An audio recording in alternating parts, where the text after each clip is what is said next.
Today is Friday, June 7th. What to know now about negotiations between the U.S. and Mexico, and how a new rule will help fight those annoying robocalls. Plus, Spotify and the Obamas team up. Uber Copter is coming, and the awards show happening this weekend. Welcome to The Newsworthy. All the day's news in less than 10 minutes. Fast, fair, fun, and on the go. I'm Erica Mandy. Thanks so much for being here. You ready? Let's do this. Another round of negotiations today as Mexico tries to avoid tariffs. The country is offering up its military, but the U.S. wants more. Remember, President Trump plans to hit Mexico with 5% tariffs on all goods starting as soon as Monday. That's because he wants Mexico to help stop people from coming into the U.S. illegally. Mexico does not want to see those tariffs happen. The Wall Street Journal says Mexican officials are pledging to send 6,000 National Guardsmen to its border with Guatemala. That's an entry point for a lot of Central American migrants as they make their way through Mexico and to the U.S. But U.S. officials are pushing for more. They want to see changes to the asylum rules. The New York Times says they want migrants to have to seek asylum in the first foreign country they enter after leaving their homes. For example, Guatemalans would apply for asylum in Mexico rather than continuing on to the U.S. At this point, U.S. lawmakers are focused on the tariffs, though, and both sides of the aisle are pretty much against them. Republican lawmakers have even said they might try to block the tariffs if it does come to that. But we'll see how talks go today. Stay tuned. Some sad news out of New York. At least one West Point cadet is dead, and more than 20 cadets and soldiers were hurt from a military truck flipping over. Officials there say that's not common, and they're still working to figure out the exact cause. The U.S. Military Academy at West Point is one of 5 U.S. service academies in the country. NBC News reports cadets were on their way to a training exercise when the truck rolled. For the first time, a New York City police commissioner formally said he's sorry for the Stonewall Inn raid. The raid happened 50 years ago and is known as a turning point in the gay rights movement. In June 1969, police raided the Stonewall Inn, a gay club in New York City. NPR says police typically harass the club, but that night, they were hoping to shut it down for good. That raid led to 6 days of violence and protests and sparked the modern movement for LGBTQ rights. Fox reports in the past, police commissioners have not apologized, saying it wasn't needed because the past is in the past. But now the current commissioner says the raid was wrong and it should have never happened.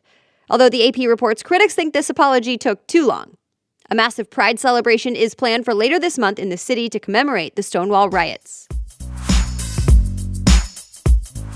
It's official now. Cell phone carriers can now block robocalls by default. The FCC's new rule gives phone companies permission to assume you want those scam calls stopped. USA Today reports phone companies have tried to stop the robocalls in the past, but either you, the customer, had to opt in for it and didn't know you needed to do that, or the companies weren't so sure if it was actually legal. Well, the FCC cleared it up this week. Carriers can now block robocalls, although you must still have the option to opt out in case for some reason you still want those calls. At this point, the Wall Street Journal reports nothing in the policy stops carriers from charging customers to do this, but it is up to the companies. The FCC expects phone companies to have the tech up and running by the end of the year. The FIFA Women's World Cup starts today in France. CBS Sports says 24 nations will compete for the trophy over the next 4 weeks. The U.S. women's national team is one of the favorites to win. In fact, they're the returning champs. They won the last World Cup in 2015. The U.S. women's team plays on Tuesday, but the first game kicks off today at 3 p.m. Eastern Time. France will play South Korea. Also in sports, Game 6 of the Stanley Cup Finals is on Sunday. Last night, the Boston Bruins lost to the St. Louis Blues in Game 5, and that means if the Blues win the game on Sunday, they win the Stanley Cup. All right, more news ahead, but first, a quick break for today's sponsor, Ancestry. If you've ever wondered where your family came from or you want to feel more connected with your past, then Ancestry is for you. You can discover more about your family history by combining the Ancestry DNA test with billions of historical family records. Ancestry's unique features and record collections give a more complete picture of the people from your past, like the events that shaped them, how they made a living, and even how long they attended school. For example, I discovered that there were men on both sides of my family who were tailors, which is kind of hilarious because I barely know how to sew on a button. I also got travel records and pictures and newspaper clippings from my family history. Ancestry found actual documents that track it all, and that helps me feel so much more connected to my past. And it's easy to get started.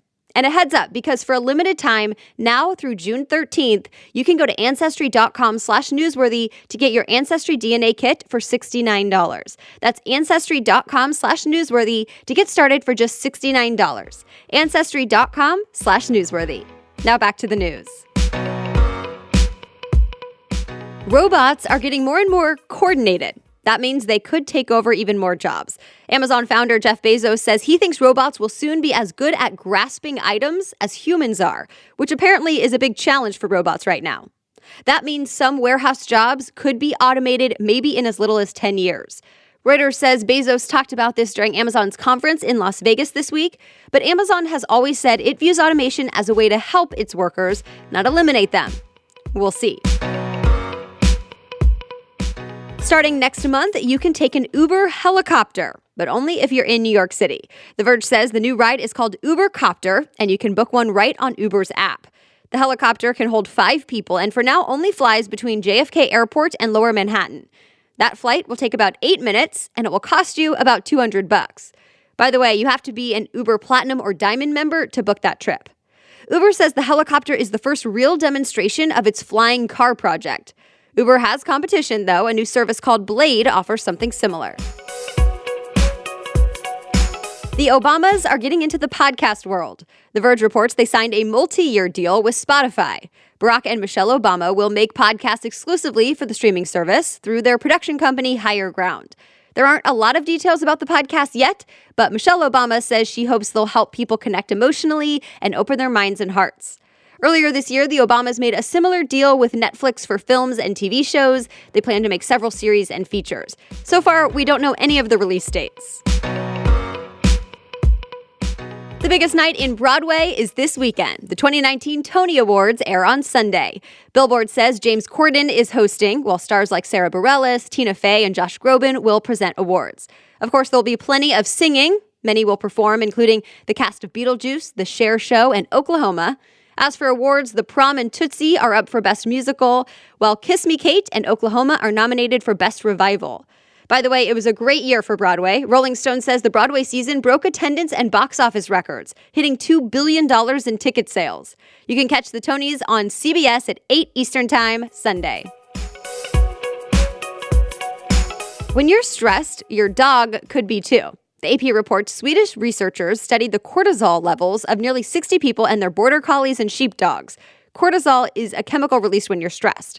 Well, researchers found both the dogs and the owners had similar cortisol levels, meaning owners with high levels had dogs with high levels. But the relationship did not work in reverse. Dogs with anxiety did not create nervous owners. Researchers say they don't know why dogs are stressed if their humans are, but it's likely because of their close bond. And that's it. You are ready to go. Thank you so much for listening today. And if you got value out of this episode, you know I so appreciate it if you share this episode and tell your friends about the Newsworthy. Remember, I always provide story sources and links for you in today's show notes on thenewsworthy.com in case you want to read more about something we talked about. Just go to thenewsworthy.com, click episodes, and look for today's date. The Newsworthy is ready for you to listen every weekday by 4 in the morning. So I'll be back with more news on Monday. Have a great weekend.